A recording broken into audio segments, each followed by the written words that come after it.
हमने सुना प्रभु यीशु मसीह जब हमारे लिए अवर्णनीय कष्टों से गुजर रहे थे, तब क्रूस पर से उन्होंने सबसे पहले इस वाणी को कहा जो पिता अर्थात परमेश्वर पिता से उनकी प्रार्थना है। प्रार्थना परमेश्वर पर निर्भरता की सबसे व्यवहारिक हमारी अभिव्यक्ति है।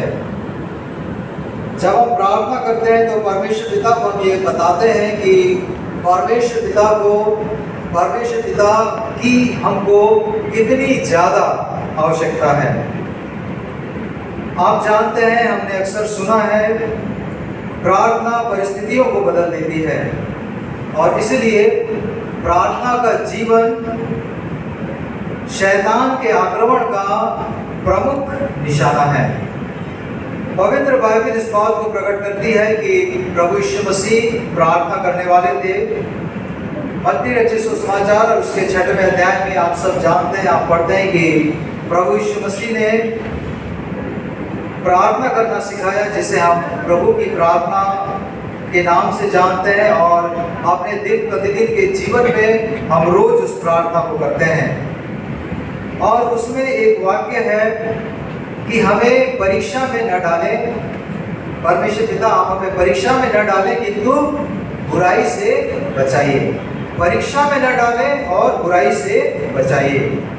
यहाँ पर परीक्षा अपने अपराधियों को क्षमा न करने की है। यदि हम अपने अपराधियों को क्षमा नहीं कर रहे हैं तो ये बुराई है। जैसे हमने अपने अपराधियों को क्षमा किया, वैसे आप भी हमारे अपराधों को क्षमा करें। हमें परीक्षा में न डालें बल्कि बुराई से बचाइए। उदाहरण के लिए लूका 6:27-28 में लिखा है, परंतु मैं तुम सुनने वालों से कहता हूँ कि अपने शत्रुओं से प्रेम रखो, जो तुमसे बैर करे उनका भला करो, जो तुम्हें श्राप दे उनको आशीष दो, जो तुम्हारा अपमान करे उनके लिए प्रार्थना करो। और यदि हम ऐसा नहीं करते हैं तो ये बुराई है। किसी की निंदा कर देना, किसी का अपमान कर देना, किसी को अपशब्द कह देना, ये तो है, लेकिन इसके साथ ही साथ जो प्रमुख बुराई है वो ये है कि मैं किसी को क्षमा नहीं कर रहा हूँ। प्रभु यीशु ने जो सिखाया उसे वे अभी करके बता रहे हैं। उन्होंने उन बातों को करने के लिए कभी नहीं कहा जिसको कि वो स्वयं नहीं करते थे, पाप को छोड़कर। जब आप लूका 24:46-47 को पढ़ेंगे तो उसमें लिखा है कि प्रभु यीशु मसीह पापों को क्षमा करने के लिए इस जगत में आए। प्रभु यीशु मसीह पापों को क्षमा करने के लिए इस जगत में आए और क्रूस पर से उनके द्वारा कही गई ये पहली वाणी या प्रार्थना उनकी क्षमा को बतलाती है। प्रभु यीशु मसीह की क्षमा को बतलाती है। जिन्होंने उन्हें क्रूस पर चढ़ाया है, जो उनके विरोध में रहे थे, प्रभु यीशु मसीह उनके लिए मध्यस्थता की प्रार्थना कर रहे हैं। चाहे वो रोमी सैनिक हो, चाहे वो महायाजक हो, चाहे वो शास्त्री हो, चाहे वो फरीसी हो, चाहे वो भीड़ हो, चाहे वे लोग हो जो कि मंदिर को अशुद्ध कर रहे थे, जो हमने सोमवार मंगल बुध को देखा, चाहे वे लोग हो जो उनके अधिकार पर प्रश्न कर रहे थे, चाहे वे लोग हो जो उनके विरुद्ध में षड्यंत्र रच रहे थे,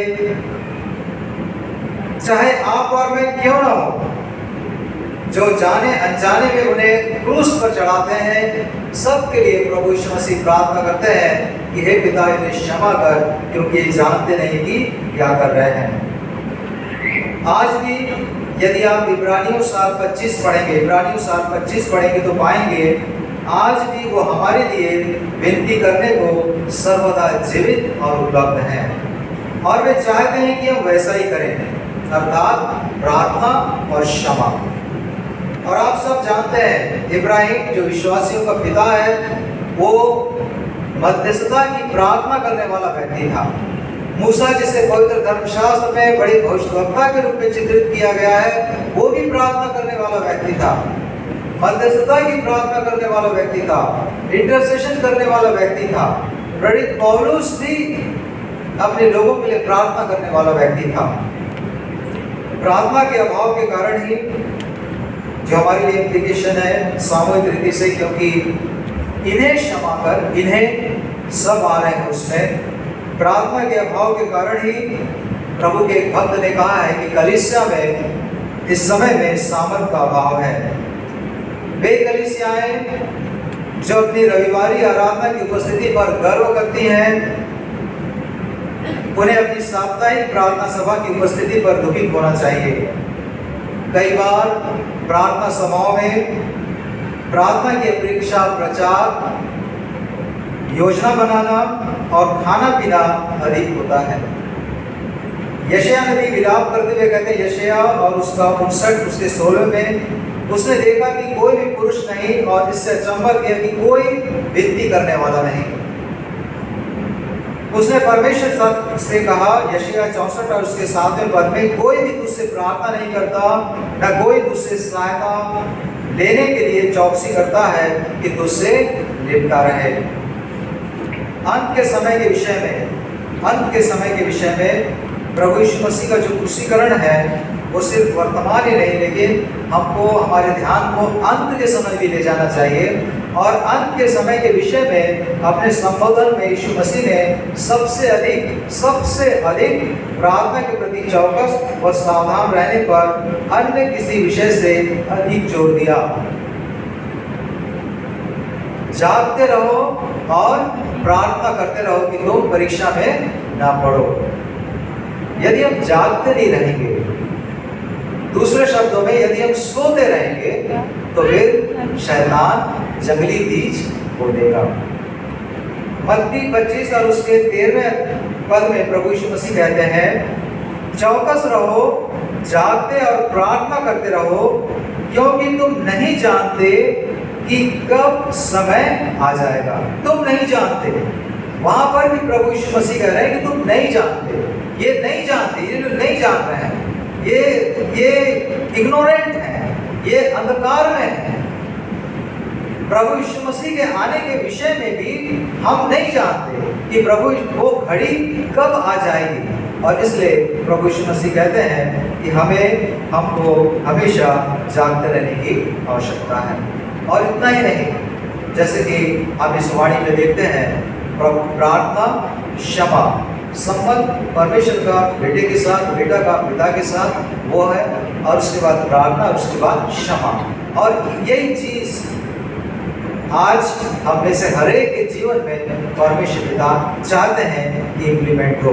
और इसलिए इफिसियों 4 और उसका 32वां पद, उसमें प्रेरित पौलुस कहते हैं, और एक दूसरे पर कृपाल और करुणामय हो, और जैसे परमेश्वर ने मसीह में तुम्हारे अपराध क्षमा किए, वैसे ही तुम भी एक दूसरे के अपराध क्षमा करो। आज जब हम कलवरी के क्रूस पर उद्धारकर्ता प्रभु यीशु मसीह को देखते हैं, प्रभु यीशु मसीह की ये वाणी परमेश्वर पिता से प्रार्थना है कि हम सबों को दृढ़ आश्वासन दे कि मेरे पाप प्रभु यीशु मसीह के पवित्र बलिदान के द्वारा क्षमा कर दिए गए हैं। और इसके साथ ही साथ परमेश्वर पिता से प्रार्थना है कि यह वाणी आपको और मुझको, पूरी कलीसिया को ये दृढ़ सामर्थ्य दे कि हम भी अपने अपराधियों को क्षमा कर सकें। आइए प्रार्थना करें। परमेश्वर पिता, हम आपके पास आते हैं, हम आपका धन्यवाद करते हैं। आपने अनुग्रह किया, आपने हम जैसे पापियों के लिए पिता से, परमेश्वर पिता प्रभु यीशु मसीह हमारे उद्धारकर्ता ने विनती की, निवेदन किया, और आपने उस निवेदन को स्वीकार किया है। परमेश्वर पिता, उसी प्रकार से हमारे जीवन में भी आपका पवित्र आत्मा कार्य करे, अगुवाई करे कि हम भी अपने अपराधियों को क्षमा कर सकें, जैसे प्रभु यीशु मसीह ने हमारे अपराध क्षमा किए, जैसे प्रभु यीशु मसीह ने आपने हमारे अपराध क्षमा किए। अपनी कलीसिया को आपने आशीष दी, आपका धन्यवाद। विनती प्रभु यीशु मसीह के नाम से मांगते हैं, आमीन।